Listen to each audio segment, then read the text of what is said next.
औज़ुबिल्लाहिमिनश्शैतानिर्रजीम बिस्मिल्लाहिर्रहमानिर्रहीम। अस्सलाम वालेकुम दोस्तों, मैं हूं मोहसिन रज़ा और आप लोग देख रहे हैं 24/7 टीचर्स ऑनलाइन। दोस्तों, क्लास चल रही है हमारी फाइनेंशियल अकाउंटिंग की और आज उस सीरीज़ का हमारा आई थिंक 29वां लेक्चर है और मुझे पूरी उम्मीद है कि अब तक आपको ना सिर्फ फाइनेंशियल अकाउंटिंग समझ आ गई होगी, बल्कि अब आप इस काबिल भी बन गए होंगे कि अगर आपको कोई फाइनेंशियल अकाउंटिंग से रिलेटेड कोई एक्सरसाइज दी जाए तो वो आप इजीली कर सकें। दोस्तों, आज की क्लास का जो हमारा टॉपिक है वो है basically preparation of financial statements. हम आज की क्लास में देखेंगे कि हम अपनी फाइनेंशियल स्टेटमेंट्स जो हैं वो कैसे बनाते हैं और उनकी अहमियत किसी भी कारोबार के अंदर वो क्यों ज़रूरी है और हम ये फाइनेंशियल स्टेटमेंट किन लोगों के लिए बनाते हैं और कौन सी ऐसी फाइनेंशियल स्टेटमेंट्स हैं या कितनी फाइनेंशियल स्टेटमेंट्स होती हैं जो हम प्रिपेयर करते हैं from the books of accounting of any company, किसी भी कंपनी की बुक्स ऑफ अकाउंट से। दोस्तों, आज की क्लास शुरू करते हैं और देखते हैं हम सबसे पहले कि हमने अपनी पिछली क्लास के अंदर क्या चीज़ें पढ़ी थी या क्या चीज़ें कवर अप की थी। दोस्तों, हमने बात की थी बिजनेस की। मैंने आपको बताया था कि कोई भी एक्टिविटी जो हम प्रॉफिट अर्न करने के लिए शुरू करें उसको हम बिजनेस कहते हैं। दोस्तों, उसके साथ हमने बात की डिफरेंट बिजनेस एंटिटीज़ की, जिसमें हमने देखा कि कमर्शलाइजेशन क्या होती है और नॉन कमर्शलाइजेशन क्या होती है, और मैंने आपको उनका बुनियादी फ़र्क भी बताया। और उसके साथ ही हमने उनकी जो सब कैटेगरीज थी, जिसमें आपकी सोल प्रोप्राइटरशिप, पार्टनरशिप और जॉइंट स्टॉक कंपनी, और नॉन कमर्शियल ऑर्गेनाइजेशन में आपके ट्रस्ट, एनजीओज और सोसाइटीज वगैरह जो हैं वो आती हैं। हमने बारी बारी फिर सोल प्रोप्राइटरशिप, पार्टनरशिप और जॉइंट स्टॉक कंपनी को देखा। उसके साथ ही हम लोगों ने इन तीनों का अकाउंटिंग ट्रीटमेंट भी देखा या इनसे रिलेटेड जो जनरल एंट्रीज बनती हैं वो भी देखी। दोस्तों, आज की क्लास में हम अपनी जो डिस्कशन है वो बिजनेस एंटिटीज से जो हमने शुरू की है अभी उसको जारी रखेंगे और देखेंगे कि हमने जो कमर्शियल ऑर्गेनाइजेशन जिसमें आपकी सोल प्रोप्राइटरशिप, पार्टनरशिप और जॉइंट स्टॉक कंपनी थी, उस हवाले से हमारी डिस्कशन जो है ना अब मज़ीद एडवांस होती चली जाएगी और बढ़ती चली जाएगी और आप इस डिस्कशन के थ्रू फाइनेंशियल अकाउंटिंग के जो एडवांस टॉपिक हैं उनकी तरफ अब मूव करना शुरू कर देंगे। दोस्तों, हमने अब पिछली क्लास के अंदर तो सिर्फ इतना किया था कि जो उसकी जनरल एंट्रीज थी सोल प्रोप्राइटरशिप की, पार्टनरशिप की और जॉइंट स्टॉक कंपनी की, वो मैंने आपको वहां पे करके दिखा दी थी। दोस्तों, आज की इस क्लास के अंदर हम लोगों ने अपनी डिस्कशन कमर्शियल ऑर्गेनाइजेशन से शुरू की थी, उसमें हमारी जो सोल प्रोप्राइटरशिप है, पार्टनरशिप है और जॉइंट स्टॉक कंपनी है, उससे रिलेटेड कौन कौन सी ऐसी फाइनेंशियल स्टेटमेंट्स हैं जो बनाई जाती हैं वो हम देखेंगे। ना सिर्फ हम उनकी प्रिपरेशन देखेंगे बल्कि जो उनके आइटम हैं या जो उनके एलिमेंट्स हैं वो भी मैं आप लोगों के साथ विद इन डिटेल डिस्कस करूंगा। हम ये देखेंगे कि प्रॉफिट एंड लॉस अकाउंट क्या होता है, उसके साथ हम बैलेंस शीट को भी देखेंगे। इस हवाले से मैं पहले भी लेक्चर दे चुका हूं हमारी इसी फाइनेंशियल अकाउंटिंग की सीरीज के अंदर, लेकिन आज की इस क्लास का जो मकसद होगा वो विद रिस्पेक्ट टू द हमारी जो कमर्शियल ऑर्गेनाइजेशन है, जैसे सोल प्रोप्राइटरशिप है, पार्टनरशिप है और जॉइंट स्टॉक कंपनी है, हम उनमें देखेंगे कि हमारी जो फाइनेंशियल स्टेटमेंट्स बनाई जाती हैं उसमें हमारी सोल प्रोप्राइटरशिप के लिए प्रॉफिट लॉस अकाउंट कैसे बनाया जाता है, हमारी पार्टनरशिप के लिए कैसे अकाउंट बनाया जाता है प्रॉफिट एंड लॉस, और जॉइंट स्टॉक कंपनी के लिए कैसे बनाया जाता है। और इसी तरह हम ये भी देखेंगे कि इनके जो फॉर्मेट्स हैं प्रॉफिट एंड लॉस अकाउंट के, for the sole proprietorship, for the partnership and for the joint stock company, वो कौन कौन से हैं। उसमें हम प्रॉफिट एंड लॉस अकाउंट का भी फॉर्मेट देखेंगे और हम बैलेंस शीट का भी फॉर्मेट देखेंगे कि सोल प्रोप्राइटरशिप के लिए कौन सा फॉर्मेट होता है, आपका पार्टनरशिप के लिए कौन सा फॉर्मेट होता है और जॉइंट स्टॉक कंपनी के लिए कौन सा फॉर्मेट होता है। तो चलिए हम आज की अपनी इस क्लास की इब्तिदा करते हैं और देखते हैं सबसे पहले कि हमारे पास फाइनेंशियल स्टेटमेंट्स बेसिकली होती कौन कौन सी हैं जो हम कमर्शियल ऑर्गेनाइजेशन के लिए बनाते हैं। उसमें दोस्तों हमारे पास 5 किस्म की जो है फाइनेंशियल स्टेटमेंट्स होती हैं। उसमें पहली जो फाइनेंशियल स्टेटमेंट है वो आपको स्क्रीन पे नजर आ रही है, प्रॉफिट एंड लॉस अकाउंट। दोस्तों आपका बिजनेस चाहे सोल प्रोप्राइटरशिप का हो, आपका बिजनेस चाहे पार्टनरशिप का हो, आपका बिजनेस चाहे जॉइंट स्टॉक कंपनी का हो, उसमें ये स्टेटमेंट जरूर बनाई जाती है। उसके बाद आपकी जो सेकंड स्टेटमेंट है वो आपकी आपको स्क्रीन के ऊपर नजर आ रही होगी, वो बैलेंस शीट है। अब इन दोनों में फर्क क्या है दोस्तों? जो आपकी प्रॉफिट एंड लॉस अकाउंट की स्टेटमेंट है, ये किसी भी कंपनी की आपको प्रॉफिटेबिलिटी के बारे में शो करती है या आपको लॉस के बारे में इंफॉर्मेशन देती है अगर उस कंपनी को कोई लॉस हो रहा है। जो बैलेंस शीट है वो किसी भी कंपनी की फाइनेंशियल पोजीशन को शो करती है कि उस बिजनेस की फाइनेंशियल जो पोजीशन है, उसके पास कितने एसेट्स हैं, कितनी लायबिलिटीज हैं, इस चीज को शो करती है। दोस्तों हमारी जो तीसरी फाइनेंशियल स्टेटमेंट है वो है cash flow statement. Cash flow नाम से ही जाहिर है, कैश फ्लो के अंदर अब हमारे पास कैश इनफ्लो होता है और कैश आउटफ्लो होता है। कैश इनफ्लो से मुराद ऐसा कैश है जो आपके बिजनेस के अंदर इन हो रहा होता है, और कैश आउटफ्लो से मुराद आपका वो कैश फ्लो है जो आपके बिजनेस से आउट हो रहा होता है, एक्सटर्नल जा रहा होता है।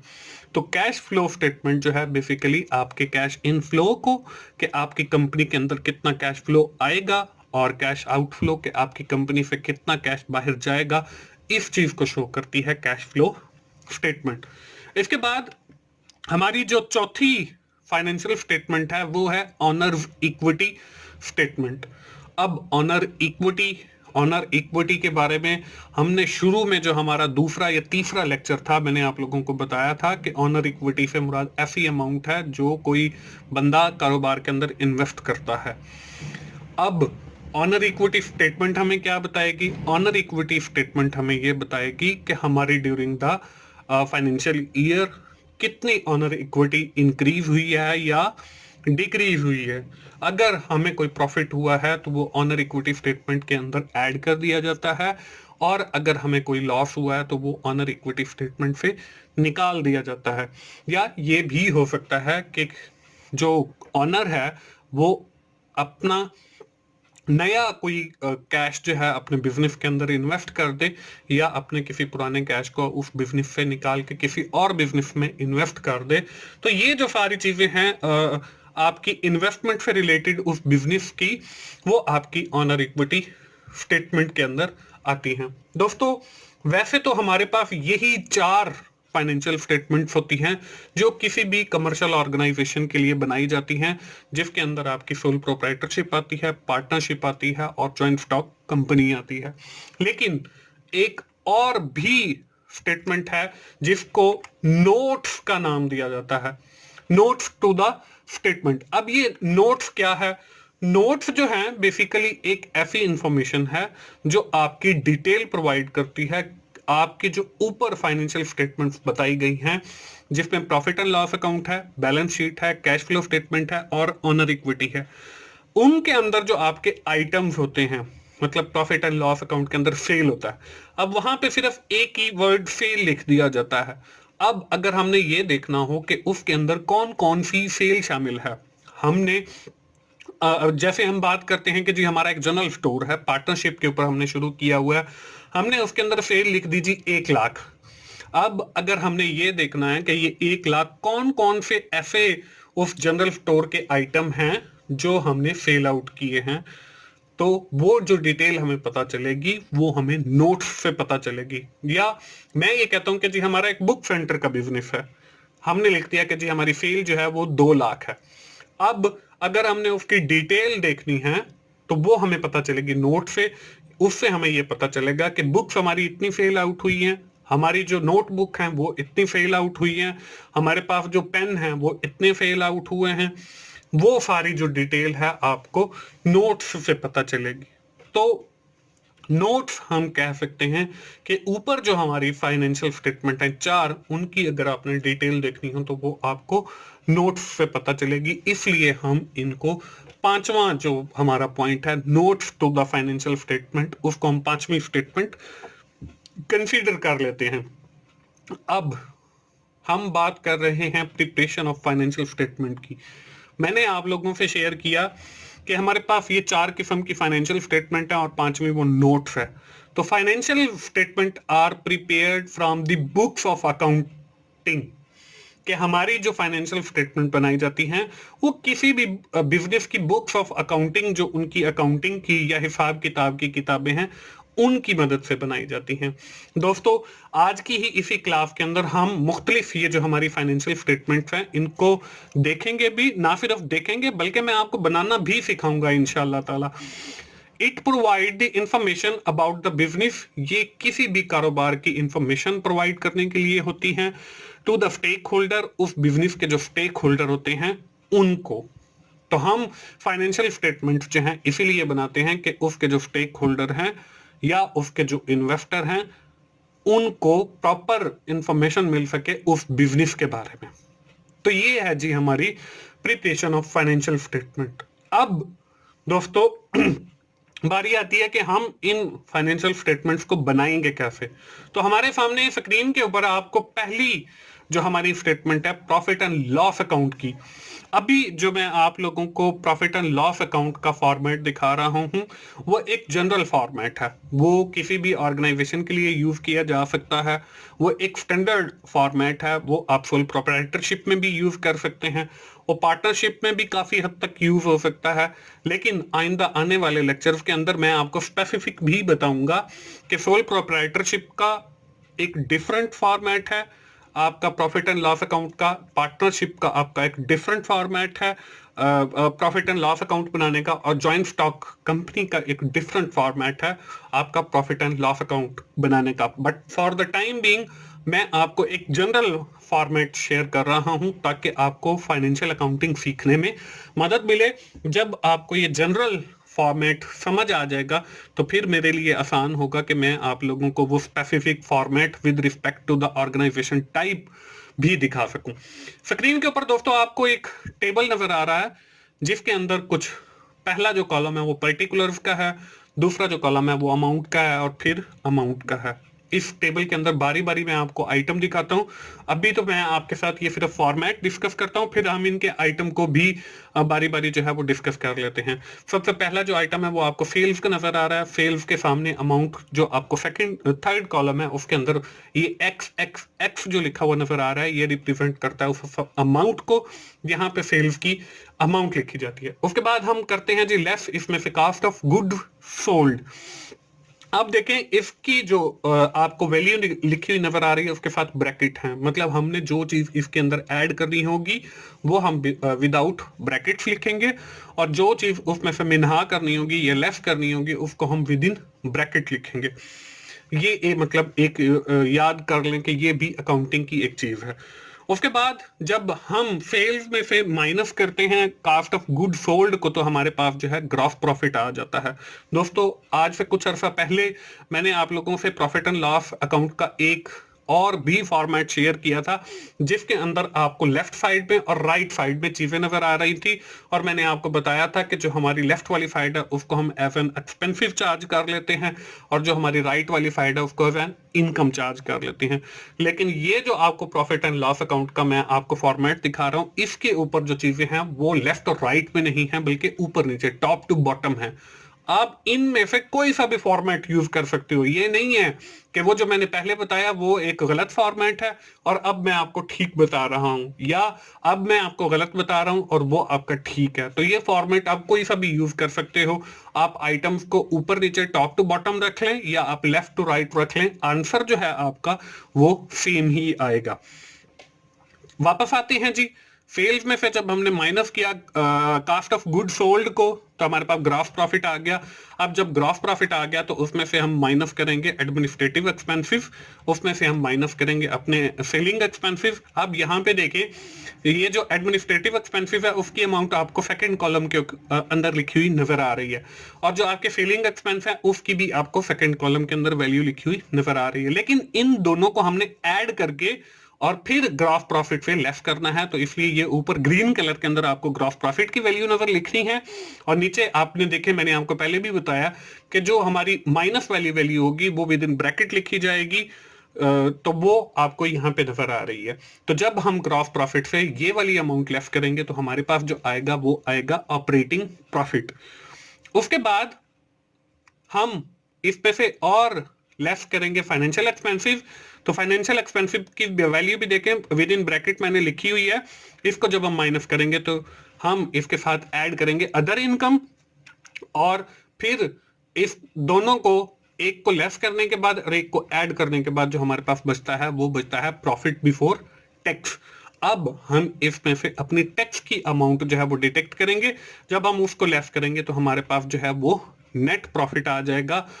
अब फॉर्मेट आप वो वाला यूज कर लें, लेफ्ट राइट वाला, या आप ये टॉप टू बॉटम वाला यूज कर लें, जवाब आपका ये नेट प्रॉफिट वाला वो सेम ही आएगा।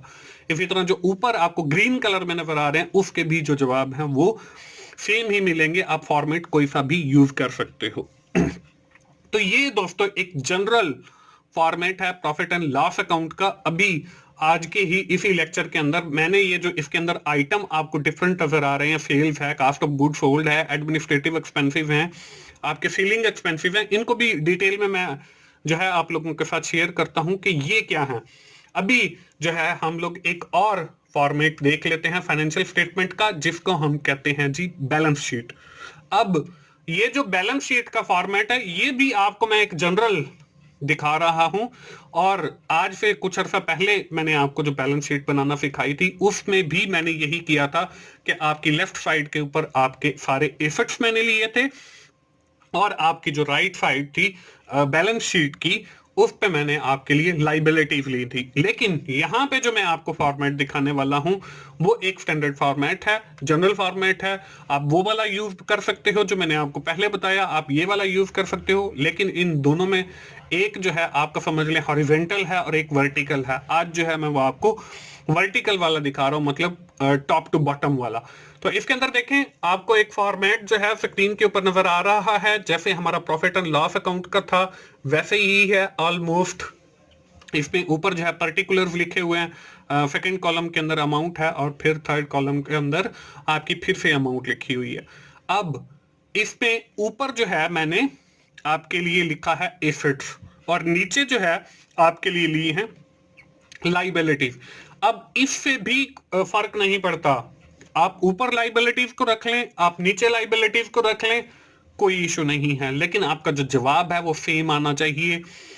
अब इस एसेट्स के अंदर भी मुख्तलिफ कैटेगरीज हैं। उसमें हमारे पास जो पहली कैटेगरी है उसको हम कहते हैं करंट एसेट। अब दूसरी जो एसेट है वो है नॉन करंट एसेट्स। अब मैंने जो है करंट एसेट्स आपके ऊपर लिखे हैं, आप चाहें तो इन करंट एसेट्स को बाद में भी लिख सकते हैं, पहले आप नॉन करंट एसेट्स को ले लें। तो करंट एसेट से मुराद क्या है और नॉन करंट एसेट से मुराद क्या है, ये भी हम आइटम वाइज जो इसकी डिटेल है वो हम आज के लेक्चर में ही करेंगे। लेकिन फॉर द टाइम बीइंग आप सिर्फ फॉर्मेट के ऊपर फोकस कीजिए और सिर्फ ये देखिए कि फॉर्मेट बनाए कैसे जाते हैं और उनके अंदर वैल्यूज कैसे लिखी जाती हैं।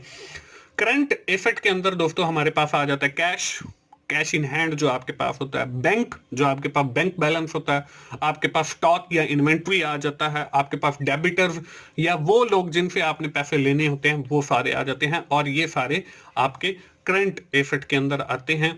अब यहाँ पे जो आपका सेकंड कॉलम है इसके अंदर कोई वैल्यू नहीं लिखी मैंने, बल्कि डायरेक्ट जो है वो थर्ड के अंदर लिख दी है। लेकिन हमने इनको ऊपर नीचे लिखना है, मतलब ऊपर पहली एक लाइन के अंदर कैश, फिर दूसरी लाइन के अंदर बैंक, फिर तीसरी लाइन के अंदर स्टॉक, फिर चौथी लाइन के अंदर डेबिटर, और फिर उनके सामने सेकंड कॉलम के अंदर एक अमाउंट लिखनी है। फिर आपने उन सब का जो टोटल है वो आपने थर्ड कॉलम के अंदर लिखना है। अब ये तो बात हो गई हमारी करंट एसेट की। अब हम देखते हैं कि हमारे नॉन करंट एसेट्स कौन से हैं। नॉन करंट एसेट्स के अंदर आपके पास देखें फिक्स्ड एसेट हैं और इन्वेस्टमेंट हैं और उसकी वैल्यू आ गई। इसके बाद आपके पास कैपिटल वर्क इन प्रोग्रेस है। उसके बाद हम इन दोनों करंट एसेट्स को और नॉन करंट एसेट्स को दोनों का टोटल करते हैं, तो इसको हम कहते हैं total assets of the company. अब एसेट्स के बारे में हम पहले भी पढ़ चुके हैं। अब आगे जो दूसरी कैटेगरी आती है, जो इसको मैंने बॉटम में लिखा है, वो है लाइबिलिटीज। अब जैसे हमने करंट एसेट्स की देखे और फिर नॉन करंट एसेट देखे एसेट की कैटेगरी में, लाइबिलिटीज की भी इसी तरह कैटेगरीज हैं, सब कैटेगरीज जिसे हम बोलते हैं। उसमें हमारे पास वही कि करंट लाइबिलिटीज होती हैं और नॉन करंट, लेकिन उनसे पहले एक चीज और होती है जो कि हमें कैपिटल है। कैपिटल के बारे में भी आपको ऑलरेडी पता है, उसकी अमाउंट आ गई। फिर हमारे पास एड लेस कि हम या तो उसके अंदर जमा करें या उसमें से मिन्हा करें। जो अगर हमें प्रॉफिट हुआ है तो वो ऐड करेंगे कैपिटल के अंदर, अगर हमें कोई नुकसान हुआ है तो वो हम उसमें से माइनस करेंगे। उसके बाद वही आपकी सब कैटेगरीज आ जाती हैं लाइबिलिटीज की। तो पहली आपकी करंट लाइबिलिटीज की है। करंट लाइबिलिटीज के अंदर आपके पेएबल्स हैं, बिल्स पेएबल, आपकी जो शॉर्ट टर्म बोरोविंग है, मतलब एक साल से जो कम की है, वो आ जाती है। इसमें आपके क्रेडिटर्स आ जाते हैं। क्रेडिटर्स वो लोग हैं जिनके हमने पैसे देने हैं, मतलब ये भी हमारी एक लाइबिलिटी है और उसके सामने आपको उसकी वैल्यू लिखनी है। इसके बाद आपके पास नॉन करंट आइटम आ जाते हैं। नॉन करंट आइटम के अंदर हमारे पास लॉन्ग टर्म लोन होते हैं या हमारे पास लॉन्ग टर्म आपकी लाइबिलिटीज होती हैं जिनका जो ड्यूरेशन है वो 12 महीने से या एक फाइनेंशियल जो पीरियड होता है उससे ज्यादा होता है। अब इसी तरह हम इन सारी चीजों का जो टोटल करते हैं तो हमारे पास total liabilities of the business आ जाती हैं। और बैलेंस शीट मैंने जैसे आपको पहले बताया, ये किसी बिजनेस की पोजीशन को शो करती है कि what the business own and what the business ओव, के उसके असाफाजात कौन से हैं और उसकी जिम्मेदारियां कौन सी हैं, ये हमें बैलेंस शीट बताती है। दोस्तों, ये थे हमारे जनरल फॉर्मेट जो मैंने आप लोगों से शेयर किए। पहले मैंने आपसे प्रॉफिट एंड लॉस अकाउंट का एक जनरल फॉर्मेट शेयर किया, आप उसको जहनशीन कर लीजिए। उसके बाद मैंने आपसे बैलेंस शीट का एक फॉर्मेट शेयर किया, इसको भी आप जहनशीन कर लीजिए। अब बारी बारी मैं आपको इनके अंदर जो आइटम्स हैं उनके बारे में मैं आपको डिटेल से समझाऊंगा। दोस्तों, प्रॉफिट एंड लॉस अकाउंट आपको स्क्रीन के ऊपर नजर आ रहा है। ये वही स्लाइड है जो मैंने अभी कुछ देर पहले आप लोगों के साथ शेयर की, एक जनरल फॉर्मेट जो प्रॉफिट एंड लॉस अकाउंट का होता है। अब इसके अंदर जो पहला आइटम है वो है हमारा सेल्स का। अब सेल्स क्या होती हैं?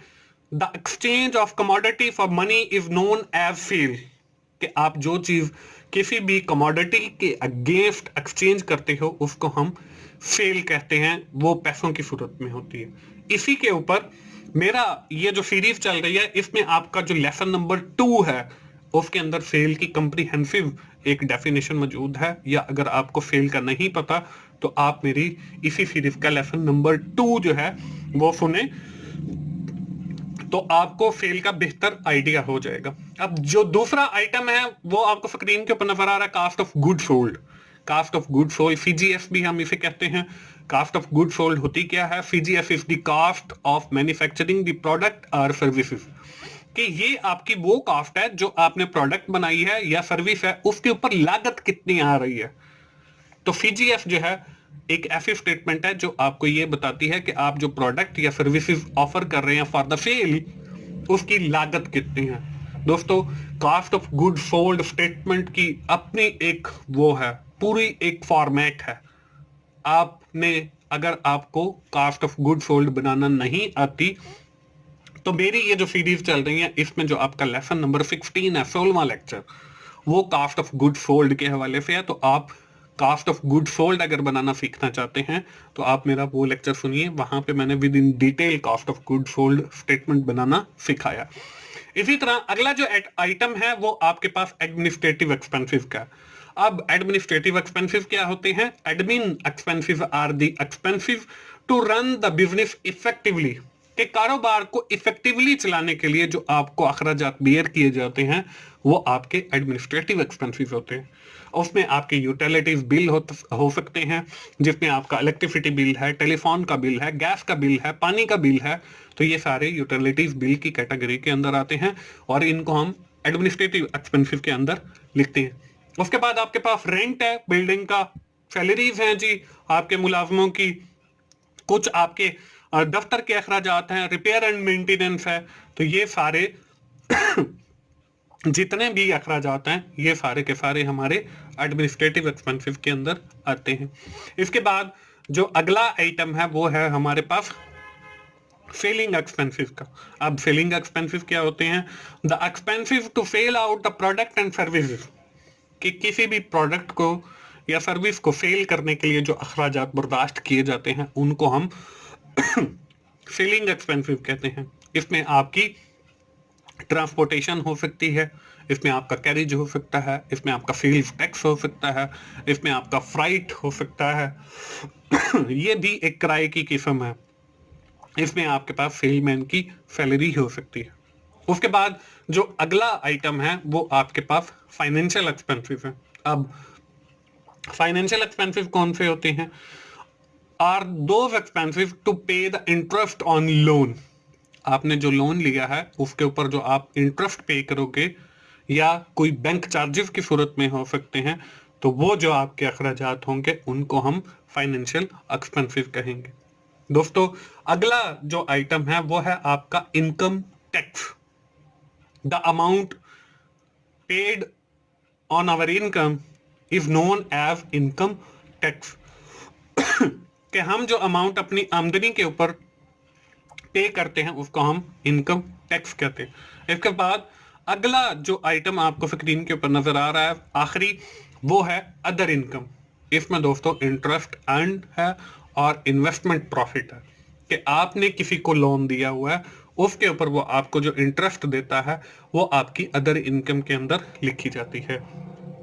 या आपने किसी और कारोबार के अंदर इन्वेस्ट किया हुआ है और वहां से आपको कोई प्रॉफिट आ गया है तो वो भी हमारा अदर इनकम के अंदर लिखा जाता है। तो दोस्तों ये सारे आइटम हैं आपके प्रॉफिट एंड लॉस अकाउंट के। मैंने इसमें आपको दो चीजें बताई हैं, एक लेसन नंबर 2 और दूसरा आपका लेसन नंबर 16। यही जो मेरी सीरीज चल रही है इन्हीं के, उससे आपको कास्ट ऑफ गुड सोल्ड सीखने में मदद मिलेगी और आपको सेल्स का भी बेहतर डेफिनेशन मिल जाएगी। अब दोस्तों हम अपनी अगली स्टेटमेंट के आइटम्स की डिटेल देखते हैं जो हमने आज की ही इसी क्लास के अंदर पढ़ी है, वो है बैलेंस शीट। दोस्तों अब मैं बारी बारी आपको बैलेंस शीट के जो आइटम हैं उनके बारे में बताऊंगा। पहला जो आइटम है वो है आपका एसेट्स का। दोस्तों एसेट्स की डेफिनेशन यहां पे आपको लिखी हुई नजर आ रही है। Assets are the properties and the position of the business, के कारोबार की जितनी भी मुल्कियती होती हैं या जो उसके कब्जा में चीजें होती हैं वो उस कंपनी का या कारोबार का एसेट्स होती हैं। दोस्तों इसमें भी मेरा एसेट्स के ऊपर एक डिटेल्ड लेक्चर है, लेक्चर नंबर 5, वो आप सुन लें। उसके अंदर उसकी कैटेगरी, उसकी सारी चीजें मैंने वहां पे विद इन डिटेल समझाई हुई हैं। उसके बाद हमने इसी बैलेंस शीट के अंदर दो किस्म के एसेट्स की बात की, एक करंट एसेट्स की बात की, दूसरा नॉन करंट एसेट्स की बात की। दोस्तों करंट एसेट्स से मुराद ऐसे एसेट्स हैं जो आपके जल्दी से लिक्विडेट हो जाते हैं, जल्दी से कैश के अंदर कन्वर्ट हो सकते हैं, या जिनका जो आपका पीरियड है वो 1 ईयर होता है। और नॉन करंट एसेट से मुराद आपके ऐसे एसेट्स हैं जो जल्दी से कैश के अंदर कन्वर्ट नहीं होते और इनका जो ड्यूरेशन है वो 1 साल से ज्यादा होता है। करंट एसेट के अंदर आपके पास कैश है, बैंक है, स्टॉक है, डेबिटर है। नॉन करंट एसेट के अंदर आपका फर्नीचर है, मशीनरी है, प्लांट है, बिल्डिंग है, लैंड है। मतलब ऐसी चीजें जो आपकी जल्दी ना तो कैश के अंदर कन्वर्ट हो सकती हैं ना ही जल्दी मूव हो सकती हैं, वो आपकी नॉन करंट एसेट्स के अंदर आती है। उसके बाद अगला जो आइटम है वो आपका कैपिटल वर्क इन प्रोग्रेस है।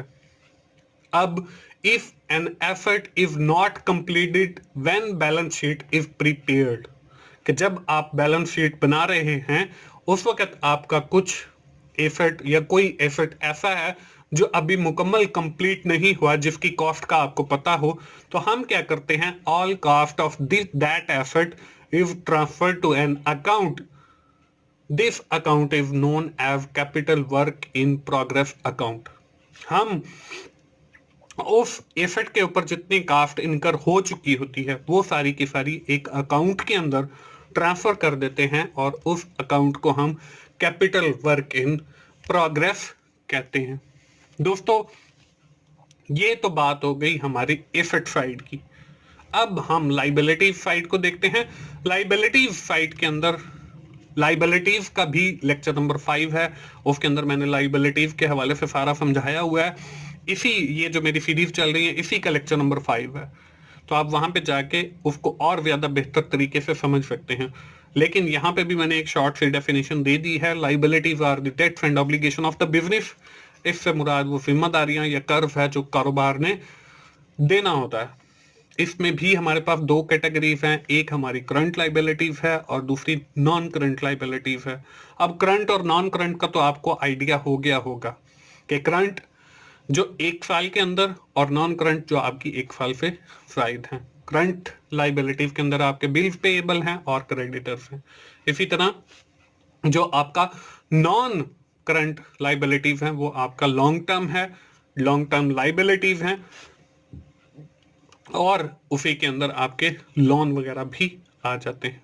दोस्तों, अगला जो आइटम है वो है हमारा कैपिटल या शेयर कैपिटल। इस हवाले से भी मेरा जो दूसरा लेक्चर है वहां पे आप डिटेल्स में ये सारी चीजें पढ़ सकते हैं। Capital is the amount that the person invest into the business. Capital से मुराद वो अमाउंट है जो कोई कारोबारी किसी भी कारोबार के अंदर लगाता है। अब शेयर कैपिटल क्या होता है, the amount of a partner that is invested into the business. किसी भी पार्टनर का जो हिस्सा है जो उसने कारोबार के अंदर लगाया है उसको हम शेयर कैपिटल कहते हैं। इसके बाद दोस्तों अगला जो आइटम है वो आपको स्क्रीन के ऊपर नजर आ रहा है, वो है रिजर्व का।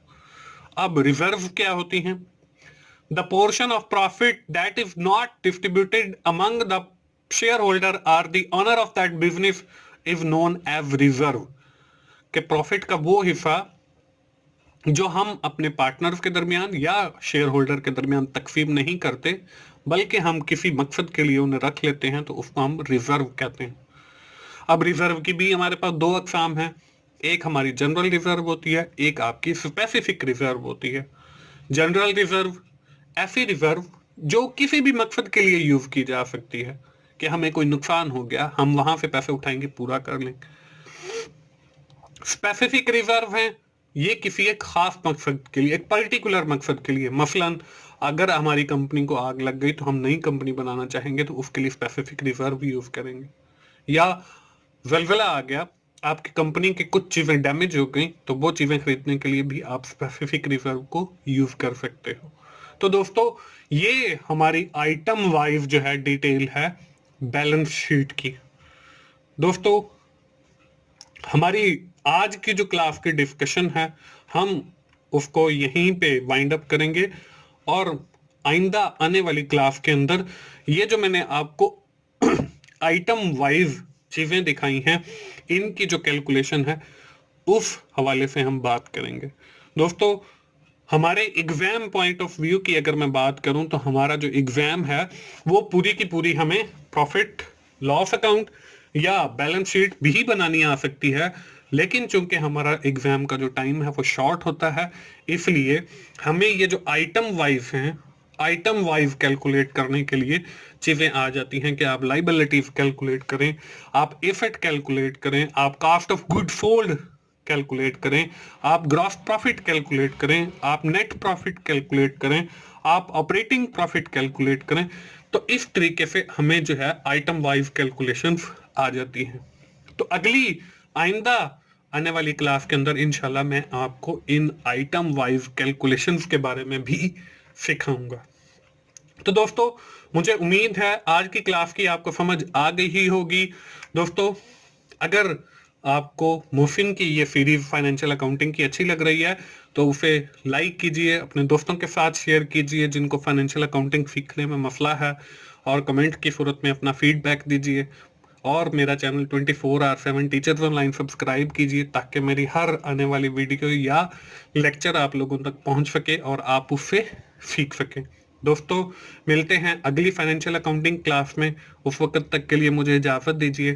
थैंक यू वेरी मच दोस्तों। अल्लाह हाफिज़।